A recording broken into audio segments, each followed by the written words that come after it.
오늘 우리에게 주시는 하나님의 말씀은 사도행전 13장 1절부터 12절까지의 말씀입니다. 사도행전 13장 1절부터 12절까지의 말씀, 우리 한 목소리로 봉독하시겠습니다. 시작. 안디옥 교회에 선지자들과 교사들이 있으니 곧 바나바와 니게르라 하는 시므온과 구레네 사람 루기, 분봉왕 헤롯의 젖동생 마나엔과 및 사울이라. 주를 섬겨 금식할 때에 성령이 이르시되 내가 불러 시키는 일을 위하여 바나바와 사울을 따로 세우라 하시니 이에 금식하며 기도하고 두 사람에게 안수하여 보내니라. 두 사람이 성령의 보내심을 받아 실루기아에 내려가 거기서 배 타고 구브로에 가서 살라미에 이르러 하나님의 말씀을 유대인의 여러 회당에서 전할세 요한을 수행원으로 두었더라. 온 섬 가운데로 지나서 바보에 이르러 바예수라 하는 유대인 거짓 선지자인 마술사를 만나니 그가 총독 서기오 바울과 함께 있으니 서기오 바울은 지혜 있는 사람이라. 바나바와 사울을 불러 하나님의 말씀을 듣고자 하더라.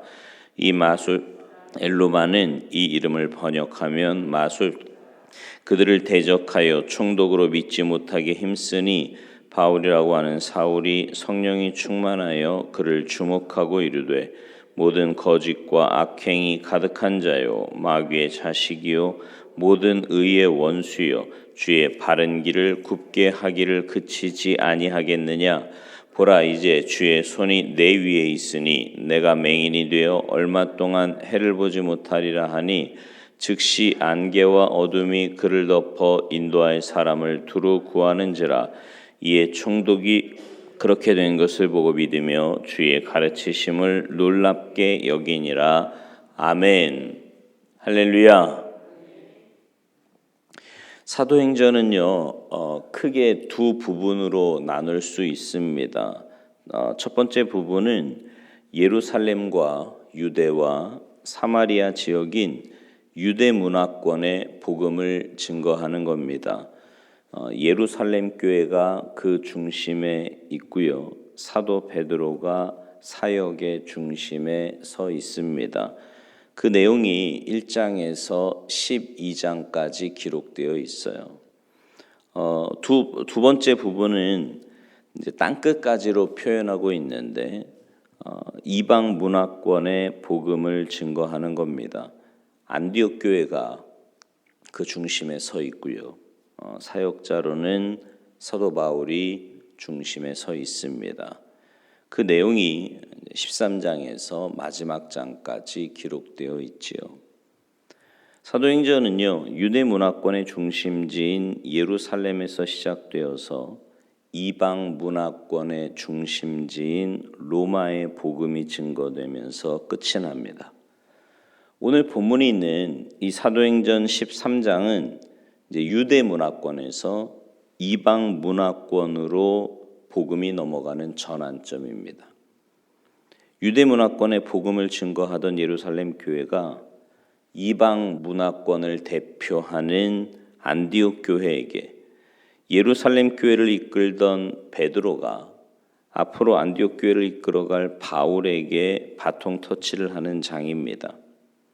오늘 본문은요, 이제 안디옥 교회에 대한 이야기가 나오는데 1절 말씀에 보면 지도자가 5명이 나와요.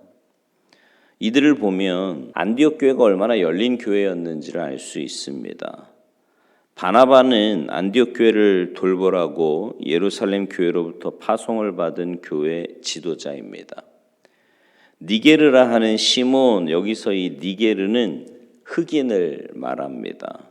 구레네 사람 루기오에서 이 구레네는 지금 리비아 지역인데요. 북아프리카 사람을 말해요. 그러니까 시므온과 같은 흑인이 있죠.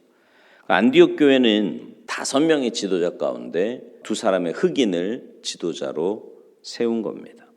분봉왕 헤롯의 젖동생 마나에는 헤롯 왕과 같은 유모의 젖을 먹으며 자란 사람입니다. 혈통으로 보면 아마 헤롯의 혈통인 에돔 사람일 거예요. 유대인들이 가장 싫어하는 혈통이죠. 그리고 사울은 유대인입니다. 안디옥 교회를 이끌어가는 5명의 지도자를 보면 그들에게는 예수님을 믿는 것을 제외하고는 공통점이 하나도 없는 것 같아요. 사회적으로, 인종적으로, 지리적으로, 신분적으로 전혀 어울릴 수 없는 그런 사람들입니다. 그러나 다양한 사람들이 예수님 안에서 하나가 되어 교회를 섬기며 아름다운 조화를 이루었지요. 여러분, 퀄트라는 거 아십니까? 퀄트? 네. 이 퀄트는 뭐냐면 이런저런 천 조각을 바느질해서 생활의 소품을 만드는 겁니다. 어떤 사람은 커다란 이불을 만들기도 하고, 어떤 사람은 전혀 어울릴 것 같지 않은 천 조각인데 이렇게 옷을 만들기도 하고요. 이리저리 맞춰서 바느질하면 천 조각이 서로 조화를 이루어서 하나의 작품을 만드는 거지요.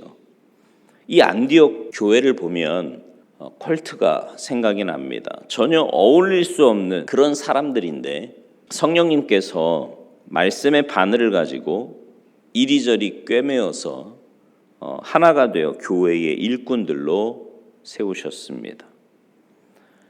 교회는요, 각양각색의 사람들이 모인 곳입니다. 생각과 경험이 다른 사람들이 모입니다. 개인적으로 보면 세상에서 만날 이유가 전혀 없는 그런 사람들이기도 해요. 그런 사람들이 예수님 안에서 하나가 되어서 하나님의 나라를 전하는 향기와 편지가 되는 겁니다. 교회 안에 사람의 주장이 커지기 시작하면 하나님의 능력의 역사는 멈춥니다. 사람의 주장을 내려놓고 하나님께서 무엇을 원하시는지를 듣기 위해 무릎을 꿇으면 거기에서부터 하나님은 역사하시는 겁니다. 저는요, 우리 교회를 구성하고 있는 모든 성도들이 서로를 존중히 여기고 맡은 직분에 충성하며 하나님께 쓰임받는 성도들이 되기를 간절히 소망합니다. 또한 우리 교회가 우리끼리만의 문화 속에 갇혀 있는 교회가 아니라 세상을 향해 열려 있는 교회가 되어서 지역사회를 품고 기도하는 성숙한 교회가 되기를 간절히 소망합니다.